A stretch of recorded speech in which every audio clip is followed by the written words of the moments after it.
On race day, our Racer of the Year. Among the contenders after NASCAR's biggest year yet, one of its youngest champions. Another young gun takes the IndyCar crown back to Canada before heading off to Europe in 1996. And proving, I guess, that it's a young man's sport, another kid makes USAC history. It's New Year's Eve on race day, Sunday, December 31st, 1995.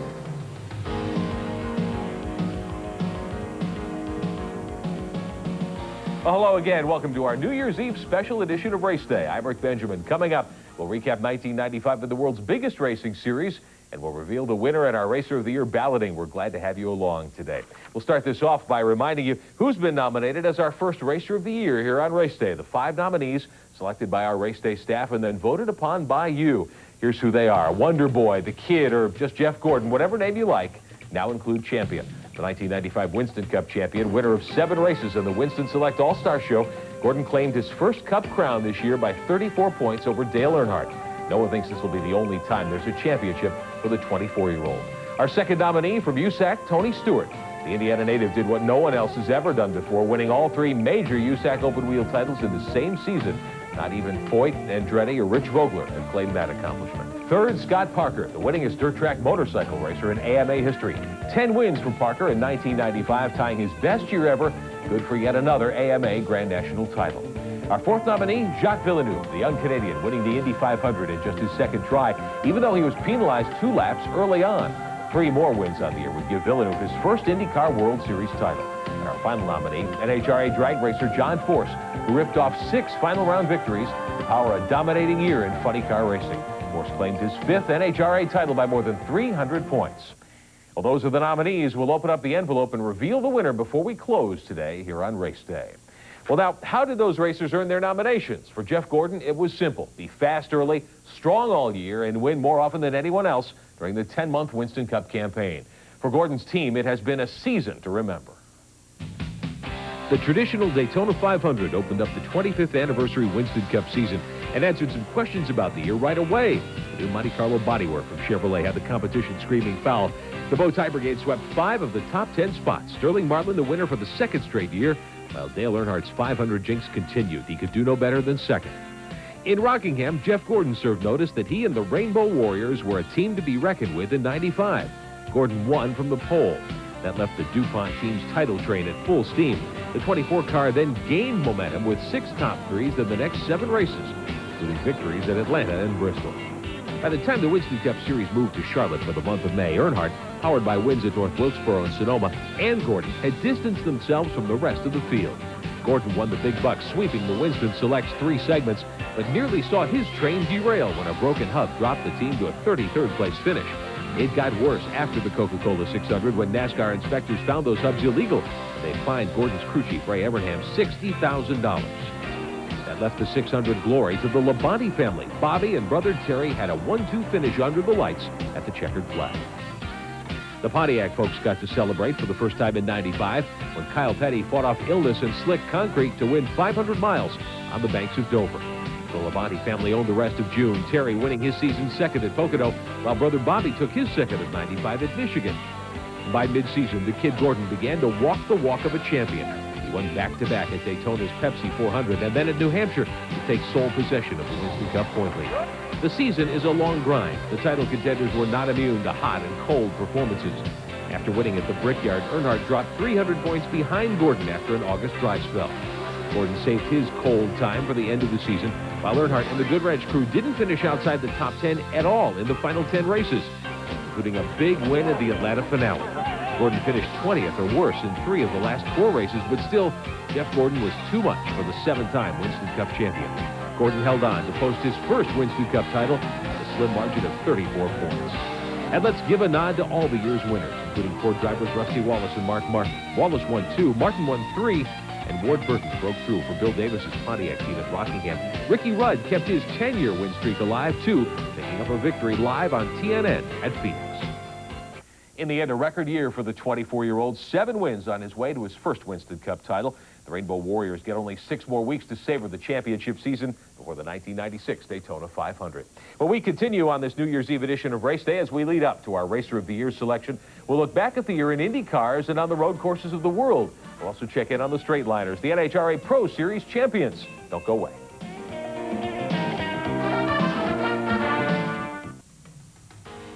Race Day is brought to you by Speed Stick by Menon. Like you, it never quits.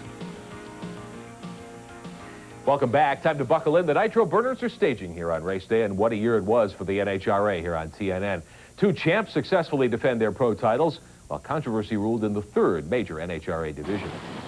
The defending Top Fuel champ Scott Coletta got off to a slow start in 1995, losing to Eddie Hill in the bonus season opener final. Coletta's next appearance in a points-paying final at Englishtown in May. He was defeated by Larry Dixon Jr. By summertime, however, Coletta and company had figured things out. They won 3 straight at Columbus, Topeka, and Denver. And in the fall, Coletta again went on a 3-race tear, winning the Keystone Nationals here on TNN, then a return win in Topeka before clinching his 2nd consecutive Top Fuel title in Dallas. He'll go for 3 straight, then 1996. John Force dubbed his 1995 championship run the Nightmare Continues Tour. A dream come true, though, for his fans. Force storming to 6 victories, fast qualifier at fully half the events, and the top speed 5 times. Force cruised to the Funny Car Championship by a huge 300 points. In Pro Stock, the Dodge Boys won 5 points-paying races in 1995, and then vandals selectively destroyed the team's engine inventory. The Dodge team done for the year amid unproven rumors and innuendo about cheating. TNN's cameras were there when Warren Johnson, the division's champion-to-be, would claim his first win at the Virginia's for Lovers Nationals. WJ went on to claim 6 more victories and his 3rd NHRA Pro Stock title. Well, the 96 NHRA campaign ought to be an interesting one. TNN will be there to bring you much of the action live, and of course, you'll see all the highlights here on Race Day. The IndyCar competitors got a preview of 1995 back at the end of '94. Then rookie Jacques Villeneuve was able to win right away. Race Day Steve Burns tells us when the green flag dropped on the '95 season, Villeneuve got started right away on a stellar sophomore year. The most competitive season in IndyCar history kicked off in Miami. Young Jacques Villeneuve jump-started his title run with a South Florida victory. Others making early championship bids were Paul Tracy and Al Unser Jr. Tracy sped away to victory twice at Australia and Milwaukee before fading from the title picture. The drama that was Little Al's season was typified in May in Indianapolis. Team Penske failed to qualify for the 500. While Villeneuve turned in a stellar drive, he fought back from a 2-lap penalty to claim his spot on the Borg-Warner Trophy. The Penske Panzers returned in force at Milwaukee. Little Al finished 2nd to begin a season-long comeback. The duo raced to a draw in the win department with 4 each. They didn't own victory lane because 7 other drivers provided some great moments. Scott Pruitt's dramatic last corner pass on Unser to win the Michigan 500 gave Firestone its first win since '74 and Pruitt his first ever. Gilles DeFerrin and Andre Rivero also uncorked the champagne for the first time in their IndyCar careers. In Portland, the title chase was again the focus as Little Al took the checkers. Then post-race inspection found the car too low. The ensuing protests and appeals left the result in doubt until after season end when a judge ruled in Penske's favor and Unser's win was reinstated. Unser won again at Vancouver, sending the title fight to the season finale. At Laguna Seca, the late season charge proved too little, too late. The youngster Villeneuve drove home to the checkers with an 11th place finish, good enough to clinch his first PPG IndyCar title. This is Steve Burns reporting for Race Day. All right, thanks, Steve. What a year for Villeneuve, one of our Racer of the Year nominees. Too bad we've lost him to Formula One, but I'm sure he'll do well following there in his father's footsteps. When we come back on Race Day, much more to show you on this final day of 1995. We'll look back at the year in road racing and the USAC Open Wheelers in minutes. And when we return, Ralph Shaheen joins us for a look back at the ASA's stock car season. First ever title for a second-generation star. The story next. Welcome back. The ASA Stock Car Series still growing at a very rapid rate. Lots of bumping and banging and close finishes. all helping to develop some great stock car talent in this country. Series hugely popular with the fans live and on television. Race Day's Ralph Shaheen follows the series for us on TNN Motorsports. He's here now to recap the 1995 ASA season. Hi, Ralph. Hey, Rick. You know, everybody figures that Mike Eddy will eventually win an unprecedented 8th AC Delco Challenge Series title. At the start of the 1995 campaign, it looked like this might be the year.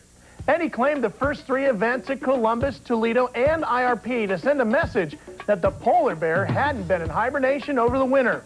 Mike would not win another race in 95. However, 7 top 5s kept him in contention for the crown.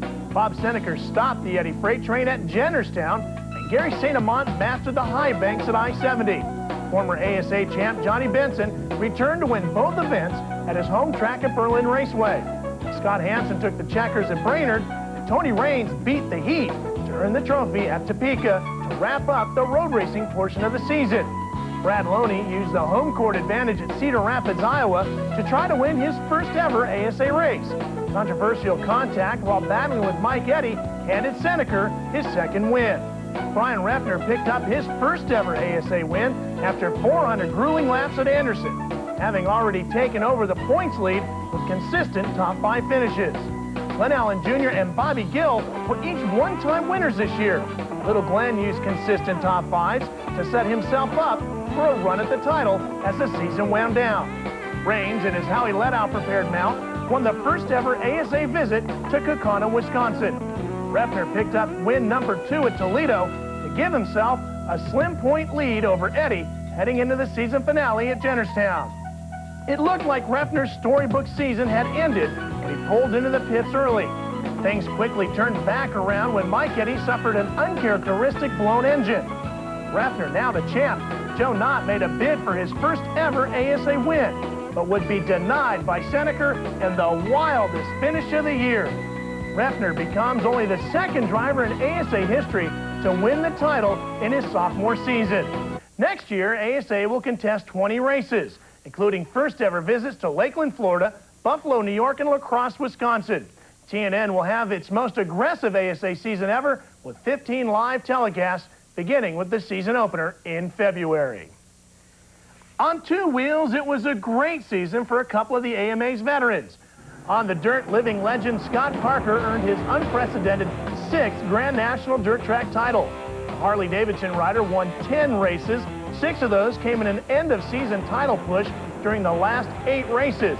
He ended the year with 70 career wins, 29 more than his closest rival, Jay Springsteen. On the asphalt, Miguel Duhamel stopped the competition after a dismal start to his 95 season. He could do no better than 57th, 11th, and 3rd in his first 3 races. Then he claimed 6 straight wins and left the competition in the cloud of his Smokin' Joe's Honda. Second place in the season finale to teammate Mike Hale clinched the crown. Duhamel will be back on the Smokin' Joe's Honda in 96, while Hale has moved on to the Pro Motor Ducati to contend for the World Superbike Championship next season. Rick? All right, thanks, Ralph. Great years indeed for the ASA and for the professional motorcycle riders in this country and around the world, and we'll follow all their exploits, of course, in the year to come on Race Day. When we continue, we'll have our road racing recap, our Racer of the Year, too, for you, and a look back at Tony Stewart's terrific season, an unprecedented USAC open-wheel Triple Crown for Stewart. We'll have all the highlights for you next. Promotional fee or consideration paid by Winston Cup Illustrated. If you're fascinated with Winston Cup racing, you need Winston Cup Illustrated to take you behind the scenes. Call now to receive 12 months of America's only 100% Winston Cup magazine. By StarCraft Automotive, the leader in luxury van and truck conversions. Discover for yourself why StarCraft luxury, quality, and safety is setting the standard in luxury conversions. Back on New Year's Eve on Race Day, the United States Auto Club is making headlines now by sanctioning the new Indy Racing League in 1996. But in 95, besides the Indy 500, USAC's bread and butter was its open-wheel series, the midgets, the sprint cars, and the Silver Crown cars. And as Race Day's Matt Yoakum tells us, an Indiana youngster went 3 for 3, making USAC title history. No one before him had done it, not Foyt or Andretti or even Vogler. Tony Stewart had a dream, win all 3 of USAC's open-wheel championships in a single season. In the sprint car division, 12 different faces visited victory lane. That parity meant Stewart had to bring something special to the battle. The special ingredient, besides talent, was his V6-powered Glenn Nibel mount. Stewart rode the number 20 car to 7 wins, 3 more than anyone else. He clinched the battle by the end of the summer. But the Silver Crown cars were not as generous as Stewart. He had to settle for bridesmaid status with 3 runner-ups. While Donnie Beechler and Dave Darlin each took 2 wins apiece in the big cars, instead, Stewart used Nibel consistency, using 5 top 5 finishes on his way to the second jewel of the Triple Crown. The 24-year-old's midget title defense was the toughest of all. Andy Michener proved a formidable foe, and the duel swapped the lead back and forth all season long before Stewart took control in the fall. Then, in Bakersfield, California, on Turkey Night, Stewart's 6th-place finish sealed his place forever in USAC history. It also overshadowed the stellar season of Western State star Billy Boat. In a remarkable performance, Boat claimed 18 feature wins, surpassed the legendary Mel Kenyon's 28-year-old mark. Many think it could be that long again before anyone can flex their muscle in 3 separate divisions like Tony Stewart in 1995. Reporting for Race Day, I'm Matt Yoakum. All right, thanks, Matt. Now, Stewart likely won't be back to defend his 3 championships. Instead, he's headed south. He'll try the Busch Grand National Series next year. Last time a USAC champion moved south after winning a title, he had some success. You might recall the exploits of a youngster named Jeff Gordon. Well, now road racing, a busy year in the United States and abroad. Michael Schumacher claiming his 2nd World Driving Championship and then signed what some say is a $50 million 2-year deal to drive Ferrari's #1 car. We'll watch with interest to see how Schumacher does. Here in America, the SCCA Trans Am title went to Ford-mounted Tommy Kendall for the 2nd season. He battled hammer and tong with Chevy pilot Ron Fellows all year.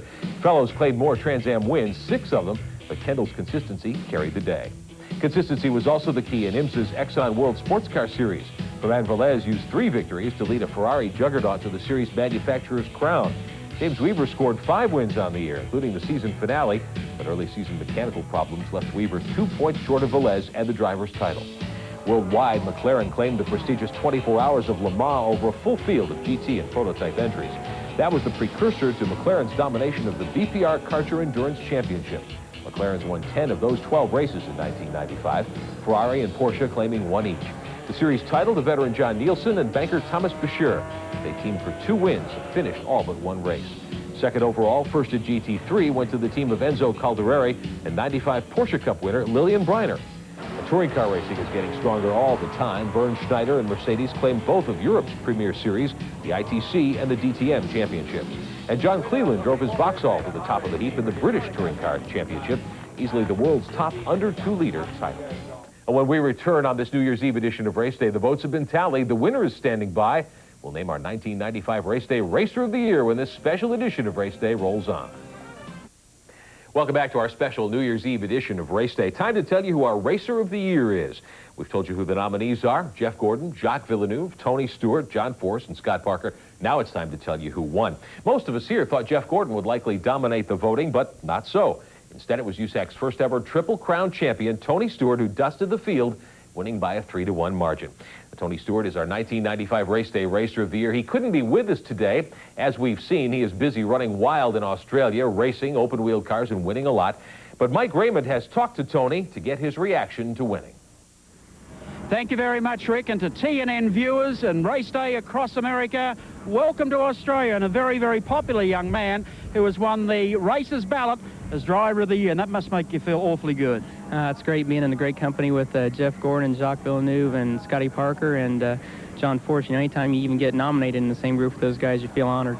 Take us back to the start of '95. Obviously, you had a lot of commitments, but did you ever think that it was achievable? Not at all, actually. You know, we thought we had realistic shots at winning the championship in each division, but we never thought that we could win all 3 of them in one season. So, you know, we just had a great season. You know, we had a little bit of luck behind us and had great crews, you know, working on the cars, and I didn't do it alone. You know, it was with their help that we did it. Was there one particular race that stands out as the race of the 3 divisions? Well, you know, I think there was a turning point about 2/3 of the way through the season when we won the Hut 100 with the midget that it just was a momentum swing. You know, it seemed like everything we did after the Hut 100, we couldn't do anything wrong. And, you know, we had good races the last half of the season, and we were behind in a couple of divisions. And, you know, Sacramento, we just got a lot of luck. You know, it was like hitting the lottery. But we just had a good season. You know, I think the last half of the season was our strong point, and we had a string of top 2s, you know, with the midget, I think, for 8 races straight. So we just had a good season. The biggest problem you're facing in Australia is the promoters all want to send you home, but you won't go. No, I don't want to go home yet. I'm having too much fun out here, you know. It's so cold back in Indiana right now that we don't get a chance to do much racing, so I'm happy to stay out here and race a little longer. And David Lander, the promoter of Parramatta Race, we even had you out marlin fishing off the Australian coast. Yeah, I think he tried to hook me once and throw me in the water and use me as bait. But He's cheap. He's like all promoters. You've got to realise that. yeah, we had a lot of fun. Everybody's been real good over here in Australia, and I've really had a good time, and looking forward to a couple more races out here. Well, Tiger, you're a credit to your profession. Put it there. We're delighted to see you win that Triple Crown for USAC, and the racers are astute followers of the game too. A good bunch of guys out here, and I appreciate everybody letting me come out and race for a while. Tony Stewart, the winner of TNN RaceDay's Racer of the Year, the fans' ballot. And I tell you what, Tony's going to be busy tonight here at Parramatta Raceway, not only in a midget, but also in a sprinter with a wing. All right, congratulations to Tony Stewart, who will receive a special Racer of the Year award, a custom-designed Jeff Hamilton leather jacket. Jeff will be here to present the jacket to Tony Stewart when Tony gets back from racing in Australia in January. We're looking forward to having him with us here on Race Day. Well, that's Race Day for New Year's Eve 1995. Thanks for watching today and all this past year. Our congratulations to 1995's champions, the year's winners, and all those who just competed this season. Great year for everyone. We'll be back in 1996 with the latest motorsports news. From all of us here at TNN Motorsports, have a happy new year. We'll see you next Sunday to begin a new year of Race Day. Promotional fee or consideration paid by Simpson. Drivers, race teams, and race fans, now is the right time to get ready to go racing in 1996. To get the new Simpson catalog, dial 1-800-71-RACIN and join the Simpson team today. Go behind the scenes with Ernie Irvin in the exclusive video documenting his triumphant return to racing. Order Miracles Happen, the Ernie Irvin comeback. Call 1-800-251-8888. Radio communications are provided by Racing Radios. For all your business and racing communications needs, as well as scanners and frequency lists, call on Racing Radios at 1-800-669-1522.